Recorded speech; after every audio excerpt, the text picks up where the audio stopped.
Sveiki, esu Solvita Kaplevska ir šiame kanale dalinuosi su jumis tikėjimo ir psichologijos žiniomis, kaip kurti gražius, ilgalaikius ir džiugius santykius. Tai jeigu man reikėtų santykius palyginti su kažkuo materialaus, konkretaus, aš greičiausiai rinkčiausi namo įvaizdį. Kodėl? Nes kiekvienas namas, ar didelis, ar mažas, ar platus, ar siauras, jis turi turėti tam tikras sudedamąsias dalis, kad namas būtų namas. Tai pirmas dalykas, kurio reikia namui, tai yra namo pamatai. Kas yra namo pamatai santykiuose? Aš manau, kad tai yra tapatybė. Tiek asmeniška, kiekvieno asmens, tiek jūsų kartu. Kas kuria tapatybę? Tai yra jūsų vertybės, asmeniškos ir bendros, ir jūsų istorija. Nes vertybės yra tie dalykai, kurie nesikeičia nepriklausomai nuo aplinkybių. Aš galiu sakyti, kad man yra labai svarbus skanus maistas, bet jeigu kiekvieną kartą, kai turiu pasirinkti, aš renkuosi verčiau jau, gerą renginį ir greitą maistą, vadinasi, iš tikrųjų skanus maistas nėra mano vertybė. Mano vertybė greičiausiai yra gerai praleistas laikas. Ir būtent vertybės išsigrynina tuose pasirinkimuose, kai mes turime pasirinkti greitai, turim pasirinkti iš kelių opcijų, kurios yra svarbios, ir mes pasirenkam tai, kas mums iš tikrųjų yra svarbiausia. Pagal tai galite atpažinti, kokios yra jūsų asmeninės vertybės ir kokios yra jūsų bendros vertybės, kur jūs kartu su savo partneriu turite kažką bendro, kas jums abiems yra svarbu. Ir žinoma, kad jeigu tos vertybės yra artimos, jeigu jos yra panašios, santykių kurti bus truputėlį lengviau.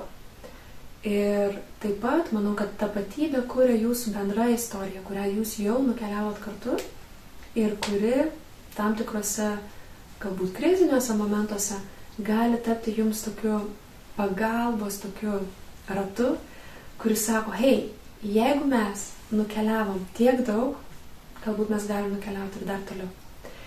Ir manau, kad vertybės ir istorija nukeliauta kartu kuria jūsų bendrą tapatybę, kuri yra ta esminė, kertinė dalis, ant ko jūs statote santykį. Nes savęs jūs negalite išsižadėti. Ir ant to kuriasi visas kitos santykio dalis. Kas namui reikalinga ant pamatų? Žinoma, sienos. Ir kasgi yra sienos? Manau, kad tai yra kasdieniniai meilės darbai čia ir dabar. Tai yra tie dalykai, kuriuos jūs galite padaryti, kurie yra visiškai paprasti, kurie yra tokie kasdieniški, o kartais ne, kartais labai ypatingi, kartais labai dideli, bet jie yra čia ir dabar. Ir jie yra labai konkretūs, jie yra labai pamatuojami. Ir tai iš tikrųjų eina nuo šiukšlių išnešimo, nuo vakarienės pagaminimo iki, slapčiausių svajonių pildymo, kurias, pavyzdžiui, tik jūsų sutuoktinis, galbūt tai yra kelionė į Bora Bora. Tai viskas nuostabu. Visa tai, ką jūs darote vienas kitam iš meilės, yra sienos. Ir ant to statosi santykis toliau. Kas yra santykių stogas? Aš esu tikra, kad tai yra atleidimas. Nes nesvarbu, kokie geri pamatai, nesvarbu, kokios nuostabios sienos, jeigu į pastatą lis kartėlio lietus, jeigu lis neatleidimas, jeigu lis tam tikra kritika, sarkazmas, ironija, už visus tos dalykus, kur mes esame netobuli, o kiekvienas iš mūsų esame netobuli, ir tikrai kiekvienas kasdieną padarome dalykų, kurie reikalauja kito atleidimo. Ir jeigu to nebus, tuose namuose nebus jauku gyventi.